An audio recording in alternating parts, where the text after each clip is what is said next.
राजा। धर्म रूपी बैल ने कहा, अजी तुम कौन हो, क्यों आए? उसने कहा, मैं पृथ्वी रूपा गाय हूं।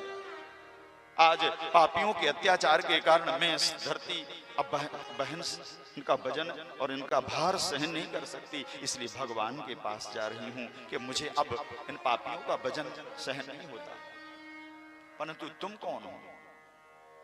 मैं धर्म हूं, परंतु एक पैर पर खड़े हुआ। हाँ, 3 युगों में मेरे पापियों ने पैर काट दिए, अंतिम पैर बचा है युग में।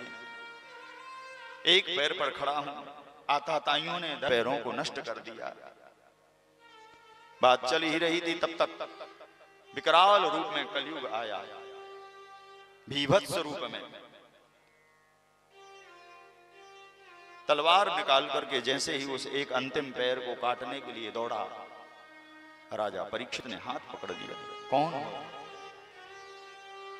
महाराज, हम कलयुग।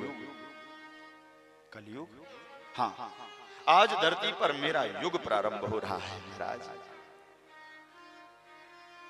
परंतु तुम मेरे आंखों के सामने इस प्रकार से धर्म रूपी इस बैल को, निरीह प्राणी को कैसे मार सकते हो? राजा परीक्षित को अपने पूर्वजों की बातें याद आईं। पूर्वजों ने कहा था कि आंखों के सामने कभी अपराध होते नहीं देखना, और कोई शरण में आ जाए तो शरण दे देना। इन बातों को याद करके राजा परीक्षित ने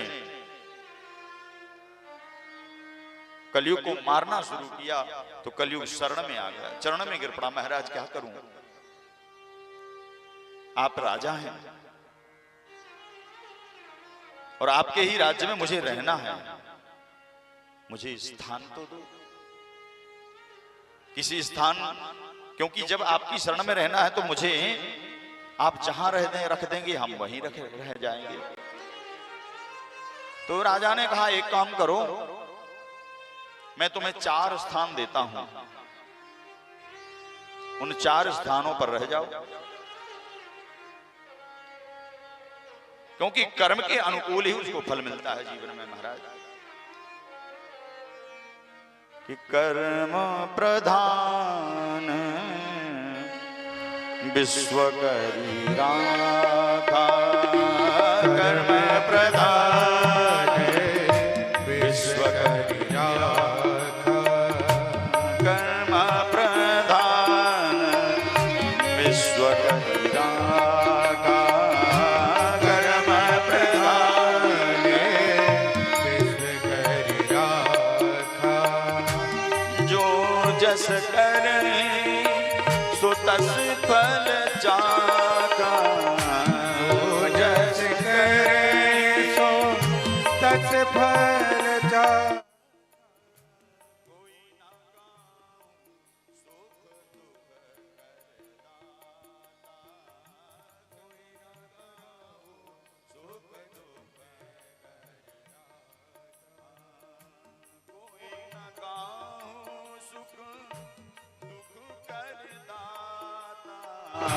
कोई न काहू सुख दुख करना, निज कृत कर्म भोग सब गाता, निज कृत कर्म भोग सब भ्राता।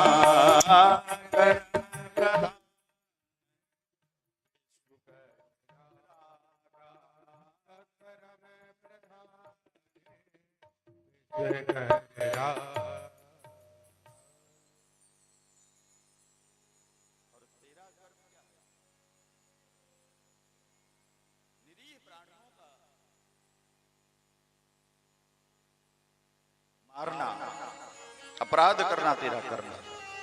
सो तुझे मैं 4 स्थान देता हूं। द्यूतम पानम, राजा ने कहा, हे कलयुग, देख इन 4 स्थानों पे तू रह जाएगा। कलयुग ने कहा, कौन से? द्यूतम पानम स्त्रिया सूना, द्यूतम पानम स्त्रिया सूना, यत्रास धर्मश्चतुर्विधा, अभ्यर्थिस्तदा तस्मै स्थानानि कलये ददौ। कलयुग को 4 स्थान दिए राजा परीक्षित ने। द्यूतम, जहां लोग बैठ करके मदिरा का पान करते हो, शराब पीते हो। शराब पीने का जो स्थान होता है ना, मदिरालय, ये कलयुग का मुख्य स्थान, और यहीं से ही अन्याय शुरू होते हैं। घर घर में लड़ाइयां, घर घर में व्याधियां, और सबसे बड़ी मूल जड़ तो है माताओं लोगों को। संपत्ति वहां छोड़े आते, चढ़ाए आते लोग। घर में लड़ाई होंगी, बच्चे परेशान हैं, खुद परेशान हैं, पता चले रातों रात बाहर पड़े हुए हैं, घर के लोग उठाने जा रहे हैं। सबसे बड़ा कलयुग का स्थान है मदिरालय। दूसरा है स्त्रियागमनम,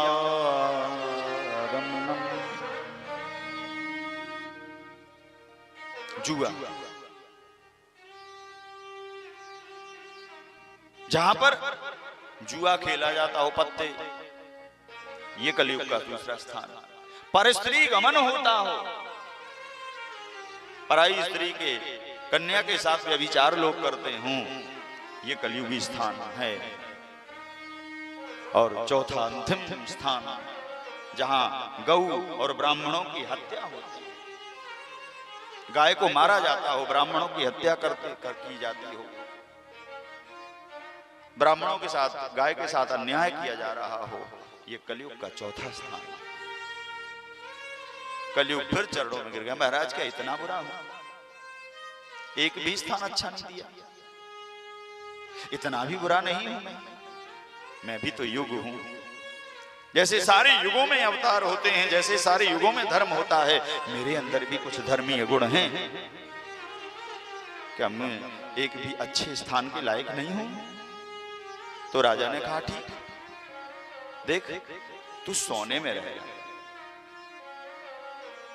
देव योग से सोना निकल गया मुंह से, और जैसे ही राजा ने कहा सोने में रह जा, कलयुग ने एक क्षण में अपने रूप को परिवर्तित किया और वायु रूप में प्रकट होकर के और शीघ्र जाकर के मुकुट पर विराजमान हो गया राजा का। अब देखो, जैसे ही राजा के मुकुट में आया और मुकुट से मस्तिष्क पर पहुंचा, तो मस्तिष्क पर क्या किया मालूम है ना? जैसे रिमोट से टीवी के अपन चैनल बदल देते ना, मन चाहे चैनल लगा देते इधर से उधर, ऐसे ही उस कलयुग ने राजा की मति को चैनल के भांति बदला। तो जो राजा धर्मज्ञ था, संत महात्मा ब्राह्मणों का, समाज का सम्मान उत्थान करने की सोचता था जो राजा, वो राजा धर्म से च्युत हो गया। और उसी राजा ने क्या किया? भूख और प्यास। अच्छा भैया, ये भूख और प्यास क्या है जानते हो? क्या यही व्याधि है। जब हमारे अंदर भूख प्यास बढ़ती है ना, तभी अपराध करते हैं हम। इस पेट के लिए अपराध करते हैं। भूख प्यास हो ही ना तो लोगों को चाहिए क्या? राजा को जब पिपासा और क्षुधा बढ़ी, तो राजा एक समीप के स्थान पर पहुंचे। सुंदर शास्त्रम, समीक ऋषि तपस्या पर विराजमान थे। बार बार जल मांगने पर ऋषि ने बात नहीं सुनी, तो राजा को क्रोध आ गया।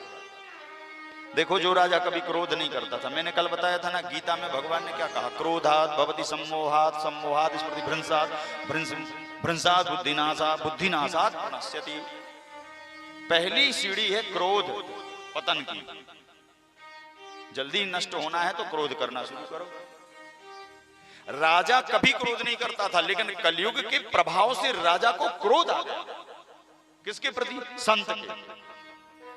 जानते थे राजा के संत हैं, हमारी सीमा में रहते हैं, हम इनका लालन पालन करते हैं, इनका आश्रम में हम इनका आश्रम चलाते हैं, सब कुछ हम करते, फिर भी राजा ने आज अहंकार के बस उस राजा और अभिमान जो उनको मिल रहा था कि हम राजा हैं, हम हमारा मान है, हमारा सम्मान है, हमारी सारी प्रजा है, वो अहंकार जागृत हो गया राजा को। और उस राजा ने क्या किया? अज्ञानतावश कलयुगी प्रभाव से मरे हुए सांप को ले जाकर के राजा ने समीक के गले में पहना दिया। अपराध कर दिया। और अपराध कब होता है? जब हमें लालसा बढ़ती है, धन का मद बढ़ता है। इसलिए कितना भी संसार में धन आ जाए, अहंकार नहीं करना भैया। क्योंकि मैंने बताया था धन की 3 गति हैं, दान, भोग और नाश। या तो दान करो, सत्कर्म करो, अच्छे कर्म करोगे तो नाम बढ़ेगा आपका, और ये नहीं करोगे तो फिर भोग करो, खूब ऐसो आराम, गाड़ी, एसी, इनमें रहो तो बीमार पड़ोगे, ज्यादा एसी में रहोगे तो सुख सुविधाओं में तो बीमार पड़ोगे। तो भोग नहीं